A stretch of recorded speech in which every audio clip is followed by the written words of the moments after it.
Salut et bienvenue dans les explications de ce change de carte, de cette transformation de carte. Je crois que ça s'appelle le Total Change, vous allez voir c'est très sympa.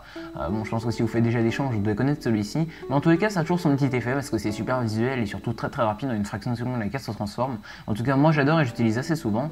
Donc j'espère que ça va vous plaire aussi. Alors aujourd'hui, je vais vous apprendre deux versions, deux manières différentes de faire ce change.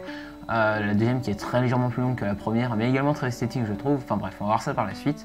Avant de commencer, sachez que si vous voulez bien réaliser ce change et que ça marche quasiment à chaque fois, il va vous falloir déjà de l'entraînement, ça c'est sûr, mais également des cartes qui sont un minimum rigides, et si c'est plastifié c'est encore mieux. Moi par exemple ici j'utilise des cartes NOC, ça marche super bien, enfin c'est juste parfait pour ce genre de technique parce que c'est des cartes très rigides. Après bien sûr tout autre type de carte de magie fera très bien l'affaire, hein, pas de souci, mais juste ne prenez pas des simples cartes à jouer en carton qu'on peut trouver facilement dans le commerce, ça c'est juste nul, ça va s'abîmer ultra rapidement, et puis les cartes sont tellement souples que vous allez galérer à un point incroyable, enfin à mon avis vous n'allez jamais y arriver quoi. Donc voilà, faites attention aux cartes que vous prenez, il faut que ça soit surtout un minimum rigide quoi. On est parti, alors je vais commencer par vous montrer la technique en elle-même et ensuite je vous parlerai un peu des différentes applications possibles de ce change et de comment on peut le mettre en place facilement parce que pour moi ça aussi c'est important quand je vous apprends une technique de ne pas vous parler juste du petit truc en lui-même quoi. Donc voilà, vous l'avez compris, on n'aura pas besoin d'une carte pour ce change mais bien de deux. Donc tout simplement on va les mettre dos à dos comme ceci et l'idée ça va être de les faire tourner pour en montrer celle qui est derrière. Alors vous pouvez noter déjà ici que j'ai pris deux cartes très différentes, ça permet de rendre le change encore plus visuel. Bien sûr, ne prenez pas, je sais pas, par exemple un 9 de cœur et un 9 de carreau, ça va rendre juste moche quand on va même pas se rendre compte que les cartes ont changé, je pense. Donc voilà, n'hésitez pas à prendre par exemple une carte à points, une carte, une figure, ou une carte rouge et une carte noire pour bien les différencier et rendre le change encore plus percutant. Donc on va simplement les mettre dos à dos. Comme ceci, bien égalisé, vous allez les tenir entre le pouce et le majeur par deux coins opposés dans une de vos deux mains, donc main gauche ou main droite, peu importe, ça dépend si vous êtes gaucher ou droitier. Alors, vous pouvez noter donc moi que là je tiens la double carte par deux angles, mais vous pouvez commencer comme ça le change, mais vous pouvez également le commencer comme ça. Alors, moi je préfère commencer comme ça parce qu'en fait, quand on va faire tourner la carte, à la fin on va arriver comme ceci. Et du coup ici en fait on a assez d'espace pour pouvoir permettre une rotation complète et sans problème, sans gêne. Ici de la carte, tandis que si on commence comme ça, vous allez finir comme ça, et il y a de fortes chances que si vous vous entraînez encore, si vous débutez encore avec ce change, la carte vienne se bloquer ici contre votre index et que l'index vienne freiner la rotation de la carte, et ce qui est assez dommage parce que du coup ça ne vous permet pas de faire un change propre et terminé. Donc voilà, moi je vous conseille de commencer comme ça et du coup de finir comme ça. Après bien sûr vous faites comme vous voulez, c'est aussi une question d'habitude. Une fois que vous êtes comme ça, vous allez amener votre autre main en dessous de la double carte, donc ici ma main gauche elle est au-dessus, j'amène ma main droite en dessous, avec exactement la même position des doigts sur les deux angles de cartes qui restent, les deux angles opposés, donc comme ceci, majeur et pouce. Vous pouvez déjà, quand vous tenez la carte ici en main gauche, bomber très légèrement la carte vers le bas de manière à ce que les cartes soient bien égalisées et que les spectateurs ne puissent pas voir qu'il y a deux cartes, en tout cas très difficilement, si jamais ils le voient, c'est qu'ils ont vraiment l'œil.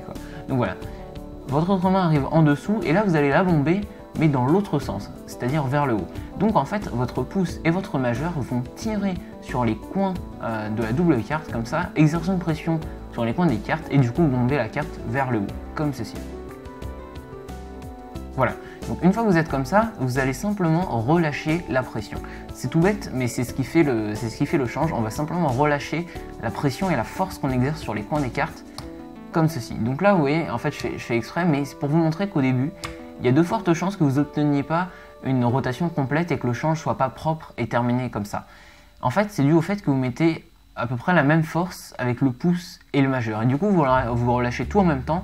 Et ce qu'il va falloir faire, du coup, c'est équilibrer cette force et cette pression qu'on met sur les coins des cartes pour que ça se retourne comme on veut. Donc c'est également une question de timing en fonction de l'appui que vous mettez, de la force que vous mettez. Par exemple, moi je mets beaucoup de force avec mon pouce, donc je vais le lâcher très légèrement avant. Ça se joue à vraiment pas grand chose, c'est un très court laps de temps entre les deux doigts qui lâchent la carte. Donc voilà, après c'est entre guillemets assez subjectif, ça dépend de chacun, ça dépend si vos cartes sont rigides, ça va tourner aussi beaucoup plus d'un coup et j'ai envie de dire mécaniquement que si vous avez des cartes plus souples. Ça dépend également de la force que vous mettez avec vos doigts sur les cartes. Si vous tirez comme des malades, ça va se retourner beaucoup plus directement, ça va faire plus de bruit aussi.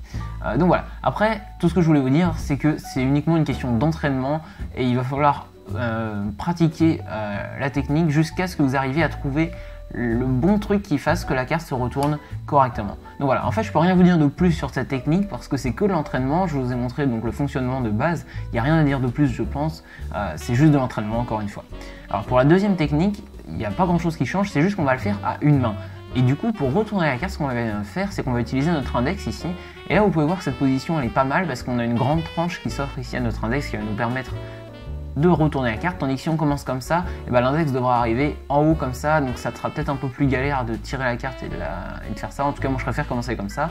Et on retourne la carte. Donc là, vous avez vu, j'ai commencé à faire un mouvement. En fait, c'est tout simplement que pour masquer ce retournement de carte, vous allez faire un grand mouvement latéral sur le côté comme ceci, comme ça la transformation se fera un petit peu dans un flou de mouvement, les spectateurs ne pourront pas vraiment bien comprendre ce qui se passe, et ça c'est parfait parce que du coup dans ce grand mouvement, n'hésitez pas à faire un grand mouvement ample, à un moment vous allez pouvoir tranquillement retourner la carte. N'hésitez pas une fois que vous avez retourné la carte à remettre votre index en place correctement, parce que sinon ils pourront dire oui l'index s'est posé là, il y a peut-être une raison, enfin bref c'est un petit détail mais des fois ça peut se voir. Donc voilà, vous êtes comme ça, vous faites un grand mouvement latéral pour pas que les spectateurs puissent voir ce que vous faites, et là la carte s'est transformée tranquillement. Moi j'aime beaucoup cette deuxième version parce que ça se fait à une seule main et du coup les spectateurs peuvent pas se dire ouais son autre main a amené quelque chose ou il a fait quelque chose, enfin bref c'est un peu psychologique je veux dire, mais en tout cas moi j'aime bien également cette deuxième version, on peut le faire aussi dans ce sens là, voilà, ça marche également. Donc voilà, je pense que j'ai tout dit sur les deux versions. Une fois que vous avez fini un des deux changes, ce que vous allez faire, c'est si vous avez le paquet à proximité, donc je pense que logiquement vous l'aurez, le reste des cartes à proximité, vous allez simplement reposer la double carte sur le paquet directement, ce qui va vous permettre de donner à examiner la carte qui vient d'apparaître à la place de la première, et du coup de vous débarrasser tranquillement de la carte initiale en coupant le jeu par exemple, et du coup là vous pourrez donner l'ensemble du jeu à examiner avec la carte qui vient d'apparaître, qui vient d'être transformée tout simplement. Donc voilà. Après bien sûr ce change on peut l'utiliser dans diverses situations, on peut l'utiliser pour plusieurs choses différentes. Moi je sais que des fois j'aime bien l'utiliser dans des routines de cartes ambitieuses, par exemple je fais remonter une carte et je dis ah non c'était pas votre carte, et donc là par exemple je le fais en ayant le jeu dans la main, ça marche très bien aussi.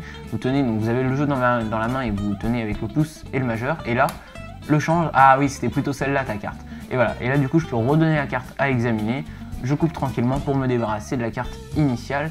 Et voilà, donc on peut l'utiliser aussi, vous pouvez faire le change simplement comme ça, et vous pouvez l'utiliser donc dans plein de routines pour des révélations de cartes, ou juste pour faire une transformation comme ça, c'est toujours classe quoi.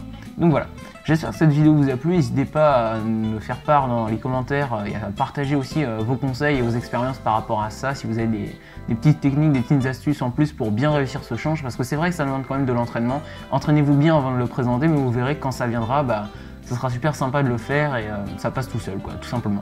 Donc voilà, j'espère que ça vous a plu, encore une fois n'hésitez pas à laisser un petit commentaire, et puis moi je vous dis à très bientôt. Salut tout le monde.